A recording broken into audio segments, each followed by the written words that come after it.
Today समाचार में संपूर्ण गोटे के स्वागत है। हम अंजलि समाचार शुरू करी।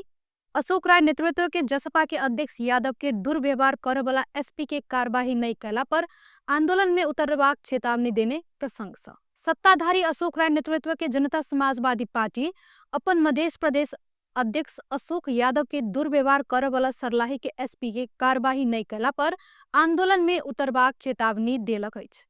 जनकपुर धाम स्थित पार्टी के मध्य प्रदेश कार्यालय में पत्रकार सम्मेलन के आयोजना क पार्टी के केंद्रीय तथा मधेशक पदाधिकारी सब जनता के उपराग अनुसार मधेश अध्यक्ष यादव जिला के एसपी के बात रखला पर मधेसी कह के हिपने आ पहिल गैर प्रयोग कैला बाद स्थिति बिगड़ल पूर्व जनप्रतिनिधि आ सत्ताधारी पार्टी के मधेश अध्यक्ष के मर्यादा नहीं करबला प्रहरी प्रमुख के कार्यवाही के मांग कयल गेल अछि। बीतल असार 19 गते पूर्वाधार विकास कार्यालय में राइत प्रहरी के घेरा भीतर कार्यालय प्रमुख गेट में ताला लगाकर कार्यालय संचालन कर रहल आ सर्वसाधारण सबसे कमीशन के काज मात्रे कर रहल विषय में जानकारी लेव सर्लाही के एसपी योगेंद्र कुमार खड़का संग फोन में बूझ खोजला पर जसपा अध्यक्ष यादव आ एसपी बीच गायर गलोच के स्थिति उत्पन्न भेल छल। जसपा द्वारा पहिने एसपी मधेसी कहैत गायर देने आरोप लगाओल गेल अछि। मधेश में असार महीना में कमीशन देव बला सबके मात्रे काज हेबाक आ अही के संरक्षण के लेल पुलिस प्रशासन बन लागल आरोप लगबैत वह विरुद्ध बोलबाक जनता के सेवा रहल हुनक तर्क अछि। सदस्य माननीय अशोक यादव जी संग प्रहरी प्रशासन ले गरे को दुर्व्यवहार प्रति हाम्रो गंभीर ध्यान आकर्षण भएको छ। सर्लाही जिला में पूर्वाधार विकास कार्यालय लगायत विभिन्न कार्यालय को कर्मचारीहरूको मनोपोली लुटतन्त्र भ्रष्टाचार लगायत जिला प्रहरी कार्यालय समेत आम जनताहरूलाई झूठा मुद्दामा फसाउने कार्य भइरहेको भनेर पटक पटक जिला प्रहरी प्रमुख एवं सम्बन्धित निकाय समेतलाई जानकारी गराएको कुरा सर्वविदित छ। यस सन्दर्भमा मिति 2082 3/19 गते बिहीबार को दिन पूर्वाधार विकास कार्यालय में राति प्रहरी परिचालन गरी कार्यालय को प्रमुख गेट में तालचा लगाई कार्यालय संचालन गरिरहेको देखेर सेवाग्राही त्रसित भएको ले जानकारी लिन जिला प्रहरी प्रमुख योगेंद्र कुमार खड़कासँग फोन मार्फत बुझ्न खोज्दा मधेसी हो भने हेफा शैलीमा कुरा गरी अपशब्द साले जस्ता शब्द प्रयोग गरी समेत गरिएको प्रतिकार गरी प्रहरी परिचालन गरी वहाँको निजी निवासमा राति 12 बजे वहाँको छोरालाई निर्घात कुटपिट गरी घाइते बनाएको तसर्थ वहाँमाथि लगाइएको झुठा मुद्दा खारिज गरी जिला प्रहरी प्रमुखलाई अविलम्ब कारबाहीको दायरामा ल्याउन सम्बन्धित निकायसँग जोरदार माग गर्दछु। मुद्दा खारिजी आ एसपी के कार्यवाही होब परबाक जसपा मधेश के मांग रहल अछि। सीके राउत नेतृत्व के जनमत पार्टी दूटा नेता के स्पष्टीकरण पूछने अछि। गैर आवासीय मधेसी संघ के पूर्व संयोजक ओ केंद्रीय कार्यकारिणी सदस्य शंभुनाथ शाह धनुषा आ केंद्रीय सदस्य वीरेंद्र शाह सोनार के स्पष्टीकरण पूछल गेल प्रवक्ता शरद सिंह यादव शुक्र दिन भिनसर टुडे के जानकारी दिलेन। पार्टी के हित विपरीत काज केने ठहर करत केंद्रीय अनुशासन समिति द्वारा दोनों नेता के बृहस्पति दिन 7 दिन भीतर जवाब देव जका स्पष्टीकरण पूछने हुनक कथन अछि। वीरेंद्र के हक में ओ किछ दिन से सामाजिक संजाल सब में पार्टी निर्णय के विरोध केने बताओल गेल अछि। तहिना जनमत पार्टी के नीति निर्देशन आ पार्टी के विधान विपरीत ढंग से अनुशासनहीनता प्रदर्शन केने पार्टी के निर्देशन आ पार्टी के अहित हो वाला काज में संलग्न भेल आरोप लगाओल गेल अछि। तहिना शंभुनाथ के हक में सेहो वह आरोप लगबैत पार्टी विधान के धारा 39 क के उपधारा 2, 3, 4, 5, 10 आ 15 आकर्षित भेल बतौने अछि। किया कार्यवाही नहीं होब चाहिए से कह कर 7 दिन भीतर लिखित स्पष्टीकरण सेहो पेश कर अनुरोध कयल गेल अनुशासन समिति के संयोजक नरेंद्र प्रसाद चौधरी द्वारा हस्ताक्षरित स्पष्टीकरण में कहल गेल अछि। मध्य प्रदेश सरकार मधेश के सूखाग्रस्त क्षेत्र घोषणा केने अछि।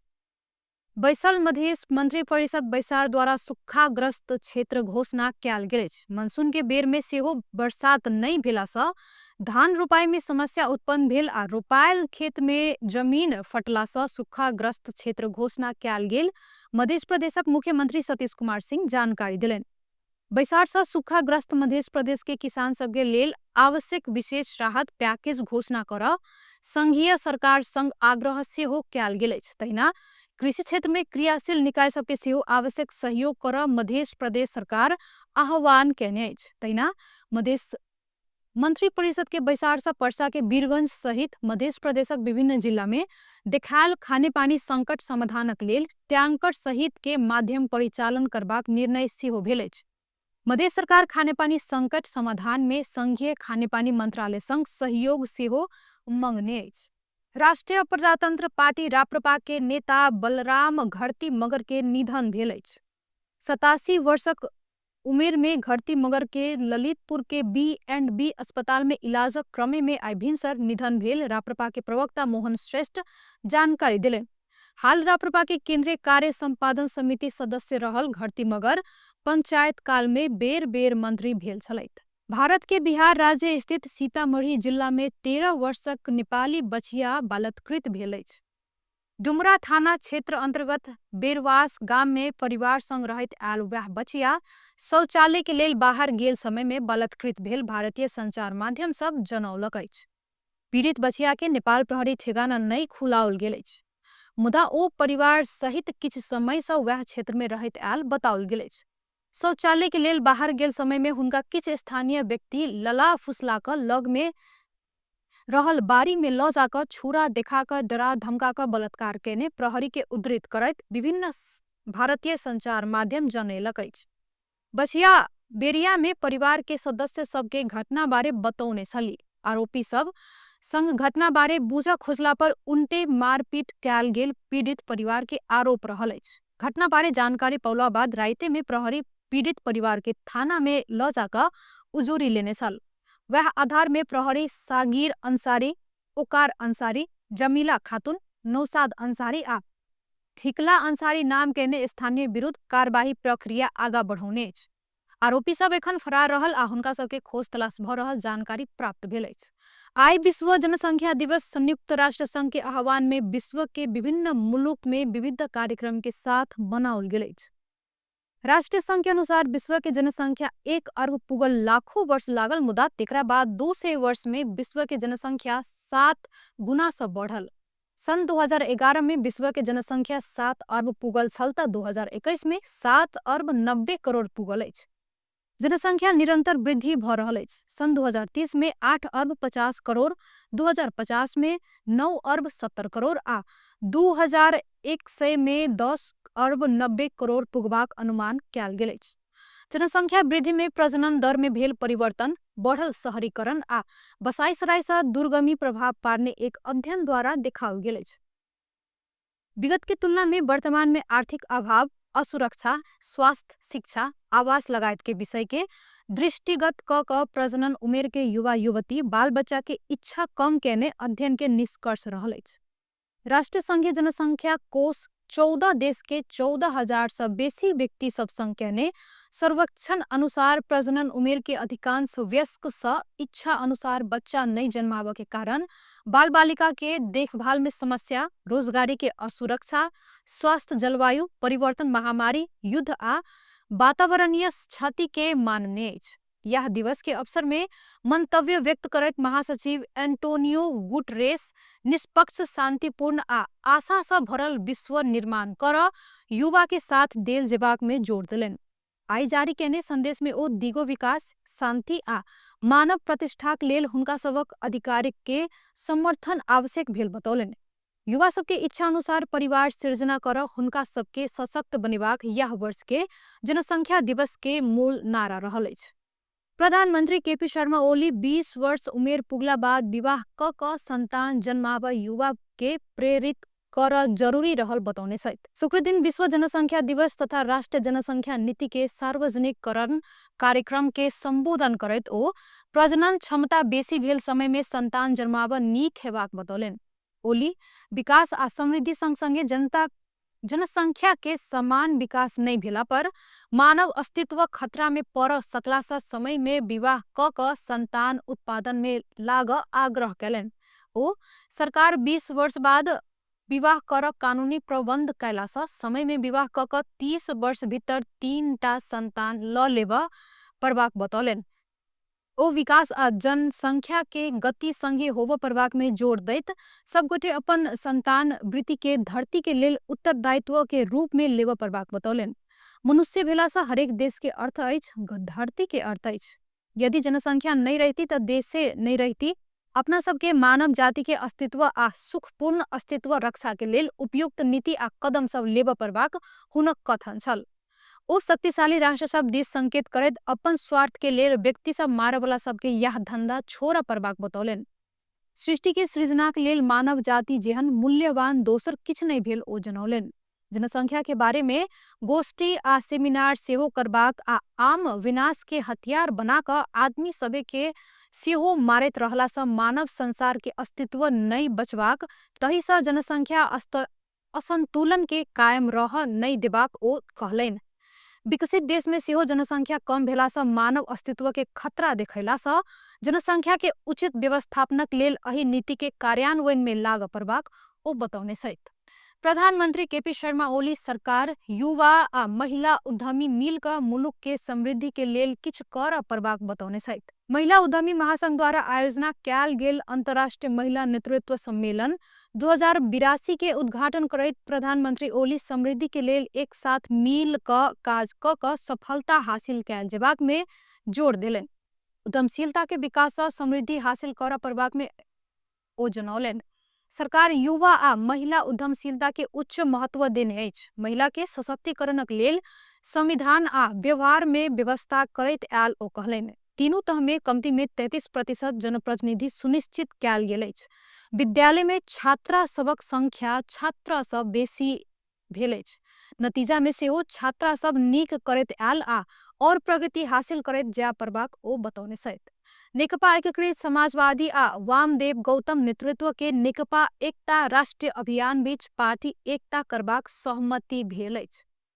शुक्र दिन अध्यक्ष नेपाल आ गौतम पार्टी एकता करबाक सहमति पत्र में हस्ताक्षर केने सहित एकीकृत समाजवादी के उपाध्यक्ष गंगालाल तुलाधार आलोकनगर स्थित एकीकृत समाजवादी के केंद्रीय कार्यालय में 2टा नेता सहमति पत्र में हस्ताक्षर केने बतौलन।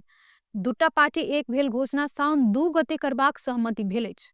नेकपा एकीकृत समाजवादी के अध्यक्ष माधव कुमार नेपाल आ नेकपा एकता राष्ट्रीय अभियान के अध्यक्ष वामदेव गौतम सहित के नेता सब बीच विमर्श भेला पर राजनीतिक दर्शन सिद्धांत कार्यक्रम रणनीति आ कार्य दिशा में एक रूपता रहल आ नेपालक कम्युनिस्ट आंदोलन के एकताबद्ध कर परबाक आई के ऐतिहासिक आवश्यकता के ध्यान में रखत नेकपा एकता राष्ट्रीय अभियान नेकपा एकीकृत समाजवादी में एकताबद्ध हेबाक सहमति कैल गेल हस्ताक्षर केने पत्र में कहल गेल अछि।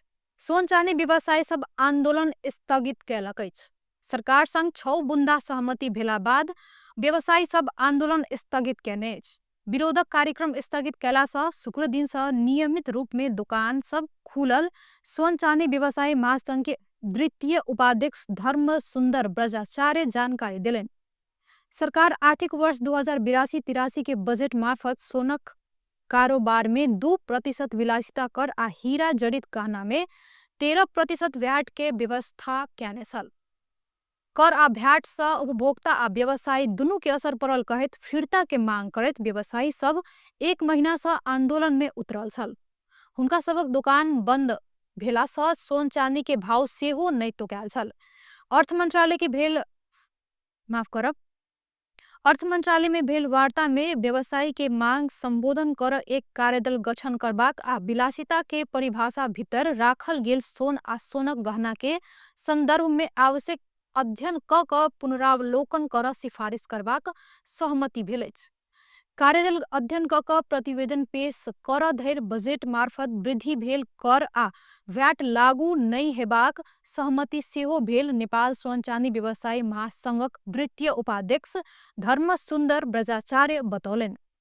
तहिना सोन चांदी के बिक्री वितरण में देखाल तह के संदर्भ में स्पष्ट व्यवस्था मिलेबाक स्थानीय सोन चांदी आ रत्न आभूषण के सहज पहुँच होवा जगह लग में रहल व्यापारिक दुकान से सोन आयात करबाक वाणिज्य बैंक से सोन उपलब्ध होवा जगह सोन आयात आ बिक्री वितरण संबंधी कार्यविधि 2068 प्रभावकारी कार्यान्वयन करबाक आ आवश्यकता अनुसार संशोधन करबाक लगायत के विषय में सहमति भेल महासंघ जनैलक अछि।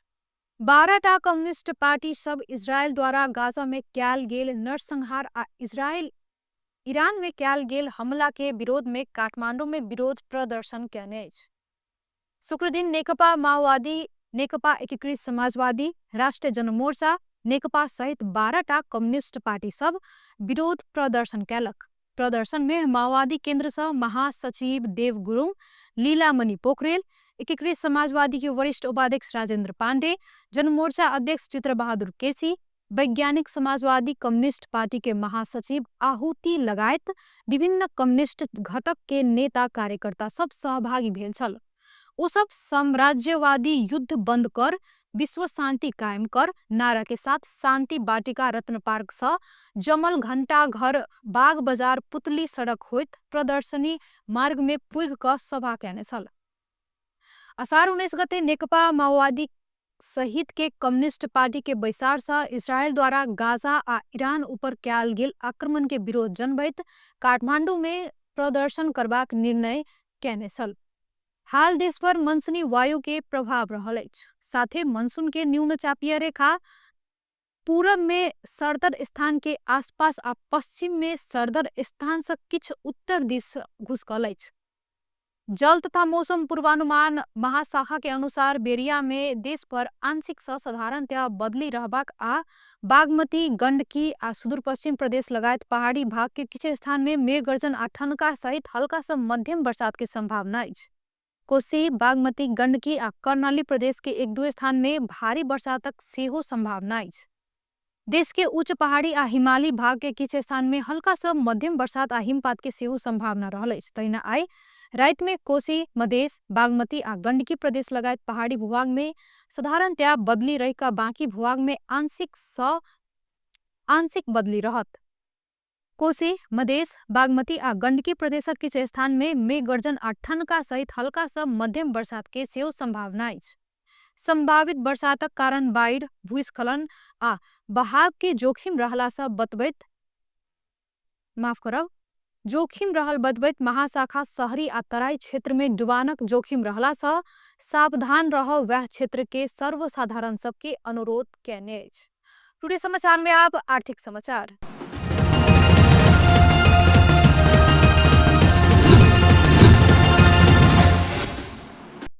शुक्र दिन बाजार में सोनक मोल घटल अछि, चांदी के मोल बढ़ल अछि। नेपाल सोन चांदी व्यवसायी महासंघ के अनुसार आई तेजाबी सोन 300 रुपया से घट कर प्रति तोला 1,91,800 में किनबेच भेल अछि। तहिना आई चांदी के मोल सेहो 50 रुपया से बढ़ कर प्रति तोला 22 से 20 रुपया में किनबेच भ रहल नेपाल सोन चांदी व्यवसायी महासंघ जनैलक अछि। टुडे समाचार में अब अंतर्राष्ट्रीय समाचार।